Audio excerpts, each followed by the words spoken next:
Everyone, welcome back to my channel study only science. तो आज science की class में हम जैव विविधता के बहुविकल्पीय प्रश्न जो है एमसीक्यूज उनको कंप्लीट करेंगे। इसका हम टॉपिक पहले की क्लास इसमें कर चुके हैं कवर, तो कंटेंट देखा था उसमें। अभी उसके हम वस्तुनिष्ठ प्रश्नों को देखते हैं। चलिए क्लास को शुरू करते हैं। और शुरू करने से पहले जो भी मेरे व्यूअर्स हैं उनसे एक रिक्वेस्ट है, जो हमेशा करती हूँ, कि वीडियो को लाइक जरूर करके जाइएगा। और अगर आपको कोई क्वेश्चन में डाउट है तो आप मुझे कमेंट करके पूछ सकते हैं। शुरू करते हैं। पहला प्रश्न, जैव विविधता का अर्थ है क्या है? तो एक विशिष्ट क्षेत्र में विभिन्न प्रकार की मनोविज्ञान और प्रतिभाओं की उपस्थिति है, या फिर विभिन्न प्रकार के संबंध और उनके वातावरण के बीच संबंध है, या आनुवांशिकी और आनुवांशिकी तंत्र पर विविधताएं हैं, या सबसे पुराना है। तो जैव विविधता का अर्थ क्या है, ये पूछा गया पहले प्रश्न में। इसका आंसर है, जैव विविधता जो होती है वो होती है विभिन्न प्रकार के संबंध और उनके वातावरण के बीच में संबंध होना। ठीक है, विभिन्न प्रकार के संबंध और उनके वातावरण के बीच में परस्पर संबंध होना जैव विविधता कहलाती है। ये ऑप्शन इसका राइट हो जाएगा। अगला प्रश्न है, पृथ्वी पर सबसे अधिक जैव विविधता कहाँ पाई जाती है? तो पृथ्वी पर सबसे अधिक जैव विविधता क्षेत्र कौन सा है या कहाँ पाई जाती है? ध्रुवीय क्षेत्र, या शीतोष्ण वन, या तीव्र वर्षा वन, या मरुस्थल। तो सबसे अधिक जैव विविधता तीव्र वर्षा वन में पाई जाती है, जहाँ पर देखने को मिलती है। अगला प्रश्न है, जैव विविधता के संरक्षण के लिए कौन सा उपाय सबसे प्रभावशाली है? तो जैव विविधता के संरक्षण के जो उपाय है वो सबसे अधिक प्रभावशाली इनमें से कौन सा है? शिकार पर प्रतिबंध, आवासों का संरक्षण, या प्रदूषण नियंत्रण, या उच्चतम। तो इसका जो सीधा सीधा है सबसे प्रभावी आवासों का संरक्षण करना। ठीक है, वैसे तो शिकार पर प्रतिबंध भी और प्रदूषण नियंत्रण, तो इनमें उच्चतम तीनों आ जाएगा। ठीक है, यहाँ पे शायद यहाँ पे टाइपिंग मिस्टेक हो गई है, यहाँ पे उपरोक्त सभी आंसर इसका होना चाहिए, उपरोक्त सभी। ठीक है, तो इस पे डी ऑप्शन हमारे करेक्ट हो जाएगा, क्योंकि इसमें जो गलत टाइप हो गया है उसके लिए सॉरी, पर उपरोक्त सभी इसका डी ऑप्शन राइट आंसर हो जाएगा। अगला प्रश्न है, हॉट स्पॉट शब्द जैव विविधता के संबंध में डैश जो है अंकित है। तो हॉट स्पॉट का क्या संबंध है? उच्च जैव विविधता वाले क्षेत्र, कम जैव विविधता वाले क्षेत्र, या खतरे में पड़े क्षेत्र, या इनमें से कोई नहीं। तो इसका आंसर होगा खतरे में पड़े क्षेत्र को हॉट स्पॉट की श्रेणी में रखा गया है। जैव विविधता के संबंध में हॉट स्पॉट जो है खतरे में पड़े क्षेत्र या कम जैव विविधता वाले क्षेत्र। ठीक है, अगला प्रश्न है, कौन सा समुद्री जीव विविधता के संरक्षण के लिए काम करता है? तो कौन सा समुद्री जीव है जो विविधता के संरक्षण के लिए काम करता है? वो होता है समुद्री जीव नहीं, यहाँ पे समुद्री जो है यहाँ पे वेलफेयर है। ठीक है, तो उसका जीव विविधता के लिए संरक्षण के लिए काम करता है, जो वो करता है WWF। ठीक है, तो यहाँ पे सी ऑप्शन सही हो जाएगा। अगला प्रश्न है, आज के युग में जैव विविधता हानि का सबसे महत्वपूर्ण कारण है। आज के युग में जैव विविधता हानि का सबसे महत्वपूर्ण कारण कौन सा है? अतिशोषण, सह विलुप्ति, विदेशी प्रजातियों के आक्रमण, या विखंडन और आवास हानि। तो जो जैव विविधता का सबसे महत्वपूर्ण इनमें से वैसे तो सभी हैं, पर हमें सबसे इम्पोर्टेंट कौन सा है वो देखना है। विखंडन और आवास की हानि होना जैव विविधता का सबसे महत्वपूर्ण कारण है। अगला प्रश्न है, जैव विविधता की हानि से सब कुछ हो सकता है सिवाय इसके, क्या हो सकता है? तो पर्यावरणीय गड़बड़ी के प्रति प्रतिरोध में वृद्धि, पौधों के उत्पादन में गिरावट, या जल उपयोग में बढ़ती परिवर्तनशीलता, कीट और रोग चक्र में परिवर्तनशीलता में वृद्धि। तो यहाँ पे ये ऑप्शन जो है इसके सिवाय बाकी तीनों हो सकते हैं। ठीक है, तो इस तरह से इसका आंसर ए ऑप्शन हो जाएगा। अगला प्रश्न है, इनमें से कौन सा उष्णकटिबंधीय क्षेत्रों की अधिक जैव विविधता का कारण नहीं है? तो कौन सा है उष्णकटिबंधीय क्षेत्रों की सबसे अधिक विविधता जैव विविधता का कारण नहीं है? अधिक विशिष्ट विशेषज्ञता, अधिक सौर ऊर्जा की उपलब्धता, या प्रजातियों के विविधीकरण के लिए अधिक समय, या पर्यावरणीय कारकों में बड़े मौसमी बदलाव। तो इसका आंसर क्या हो जाएगा? पर्यावरणीय कारकों में बड़े मौसमी बदलाव जो विविधता का कारण नहीं है। उष्णकटिबंधीय क्षेत्रों की अधिक जैव विविधता का कारण ये नहीं है। अगला प्रश्न है, छठी विलुप्ति और पिछली जो 5 विलुप्तियों के बीच मुख्य अंतर यह है कि छठी विलुप्ति किस कारण हुई? मुख्य रूप से पौधों को प्रभावित करता है, या मुख्यतः द्वीपों पर होता है, या तेज गति से होता है, या मानवीय गतिविधियों से अलग है। तो ये होता है तेज गति से होता है, ठीक है। छठी विलुप्ति जो हो रही है वो पिछली 5 विलुप्तियों से अधिक तीव्र गति से स्टार्ट हो रही है। अगला प्रश्न है जैव विविधता की हॉटस्पॉट की विशेषताएं हैं। तो जैव विविधता की हॉटस्पॉट की विशेषताएं बताना है, कम स्थानिकता और विलुप्त होने का कम खतरा, या कम स्थानिकता विलुप्त होने का उच्च खतरा, उच्च स्थानिकता और विलुप्त होने का कम खतरा, उच्च स्थानिकता विलुप्त होने का उच्च खतरा। तो यहाँ पे हमारा आंसर हो जाएगा डी ऑप्शन, उच्च स्थानिकता और विलुप्त होने का उच्च खतरा ही क्या है, जैव विविधता की हॉटस्पॉट की विशेषता है। अगला प्रश्न है पौधों की उपस्थिति उनकी ऊंचाई के आधार पर सुपरिभाषित ऊर्ध्वाधर परतों में व्यवस्थित सबसे अच्छी तरह से देखी जा सकती है। तो ऑप्शन है घास का मैदान, उष्णकटिबंधीय सवाना वन, या उष्णकटिबंधीय वर्षा वन, या समशीतोष्ण वन। तो यहाँ पे पौधों की उपस्थिति उनकी ऊंचाई के आधार पर ऊर्ध्वाधर परतों में व्यवस्थित है, सबसे अच्छी तरह से देखी जा सकती है। कहाँ पर देखी जा सकती है? उष्णकटिबंधीय वर्षा वनों में, ठीक है। अगला प्रश्न है इनमें से कौन सा संकटग्रस्त पौधों और जानवरों के बाह्य स्थान संरक्षण से संबंधित है? ऑप्शन है जैव विविधता हॉटस्पॉट, वन्य जीव सफारी पार्क, अमेजन वर्षा वन, हिमालयी क्षेत्र। तो संकटग्रस्त पौधों जानवरों के बाह्य स्थानीय संरक्षण से संबंधित कौन सा है? वो है वन्य जीव सफारी पार्क। इसका आंसर बी ऑप्शन हो जाएगा। अगला प्रश्न जैव मंडल रिजर्व का वह क्षेत्र जो कानूनी रूप से संरक्षित है, जहाँ कोई मानवीय गतिविधि नहीं होती है, उसे क्या कहते हैं? तो ऑप्शन में है संक्रमण क्षेत्र, बफर जोन, कोर जोन, या पुनर्स्थापन क्षेत्र। तो ऐसा क्षेत्र जो मानवीय गतिविधियों से बिल्कुल ही दूर है, अलग थलग है, उसको कोर जोन कहा जाता है, ठीक है, कोर जोन कहते हैं। अगला प्रश्न है सही मिलान चुने, क्या है? स्तरीकरण का जनसंख्या, एरिनकाइमा का ओपनटिया, आयु पिरामिड का बायोम, पार्थेनियम हिस्टेरोफोरस का जैव विविधता के लिए खतरा। तो इनमें से जो सही मिलान है उसका सही आंसर क्या है? ये सही मिलान ये है, पार्थेनियम हिस्टेरोफोरस जैव विविधता के लिए खतरा है। अगला प्रश्न है भारत का राष्ट्रीय जलीय जीव है कौन सा? समुद्री घोड़ा, नदी डॉल्फिन, ब्लू व्हेल, या गंगा शार्क। भारत का राष्ट्रीय जलीय जीव है नदी डॉल्फिन। अगला प्रश्न है इनमें से भारत में किसमें सबसे अधिक आनुवंशिक विविधता है? सागौन, चाय, आम और आलू। आनुवंशिक विविधता में सबसे ज्यादा इनमें से जो है वो पाई जाती है आम के अंदर। आम की कई सारी आनुवंशिक प्रजातियां होती हैं, यानी कि आम की कई वैरायटीज होती हैं। अगला प्रश्न है एक विलुप्त जानवर है कौन? कोल, तस्मानिया डेविल, या तस्मानियाई बाघ, या पैडे मिलान। तो यहाँ पे विलुप्त जानवर के रूप में किसका नाम है? तस्मानियाई बाघ का, इसको याद रखना।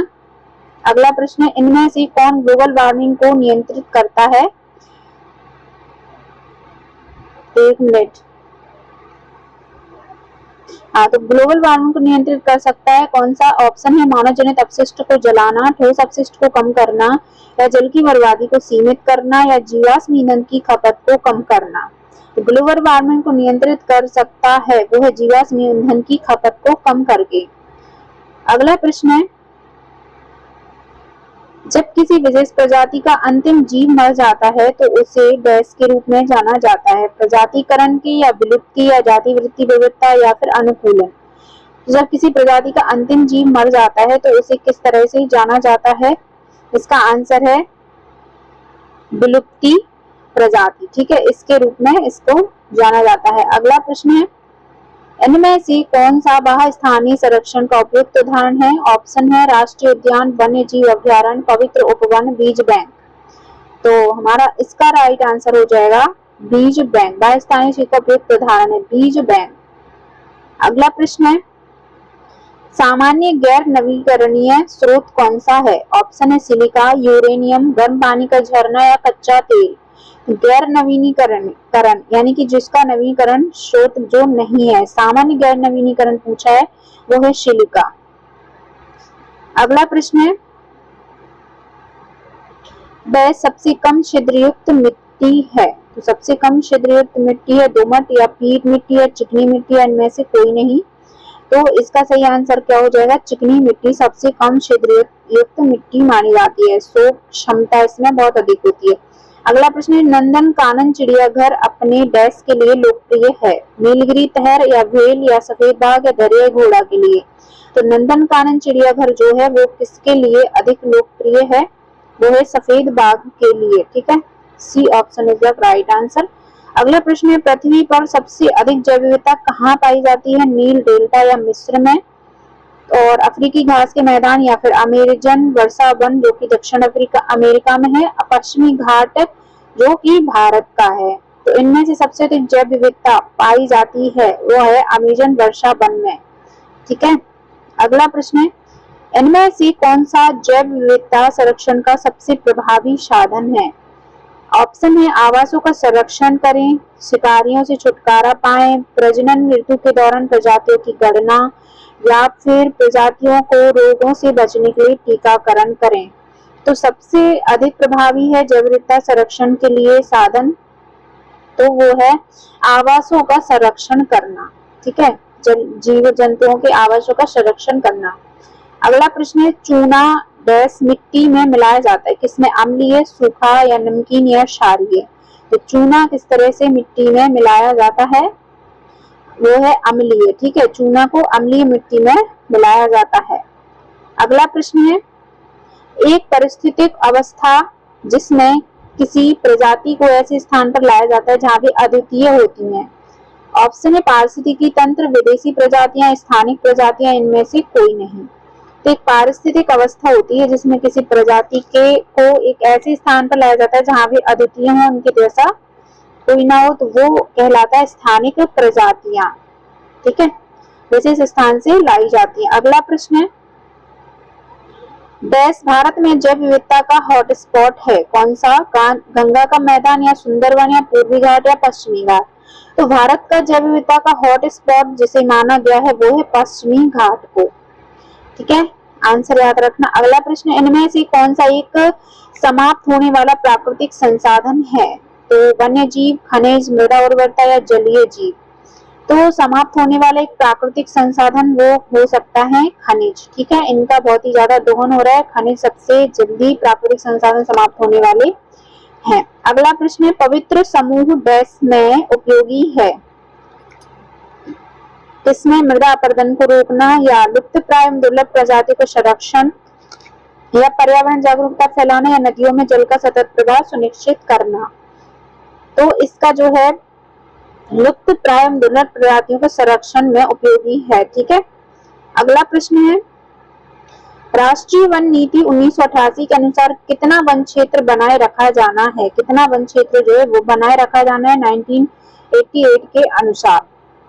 तो मैदानी इलाकों के लिए 11% और पहाड़ी इलाकों के लिए 37%। फिर है मैदानी इलाकों के लिए 33% और पहाड़ी इलाकों के लिए 66%, मैदानी इलाकों के लिए 23% और पहाड़ी के लिए 17%, या फिर इनमें से कोई नहीं।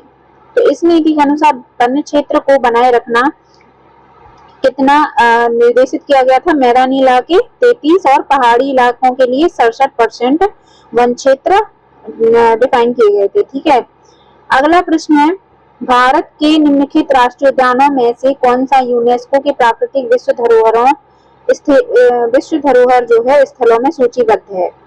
वो है नमदाफा राष्ट्रीय उद्यान, या दाचीगाम राष्ट्रीय उद्यान, केवलादेव घाना राष्ट्रीय उद्यान, या बांदीपुर राष्ट्रीय उद्यान? तो यूनेस्को की प्राकृतिक विश्व धरोहर में शामिल किया गया है इनमें से केवलादेव घाना राष्ट्रीय उद्यान को।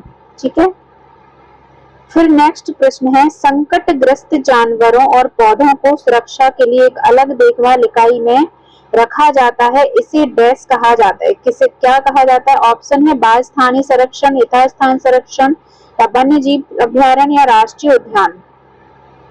तो संकटग्रस्त जानवरों और पौधों को सुरक्षित रखने के लिए एक अलग से देखभाल के लिए उनको रखा जाता है, उसे क्या कहा जाता है? ये आंसर है इसका बाह्य स्थानीय संरक्षण। ठीक है, उसका नाम क्या है? बाह्य स्थानीय संरक्षण।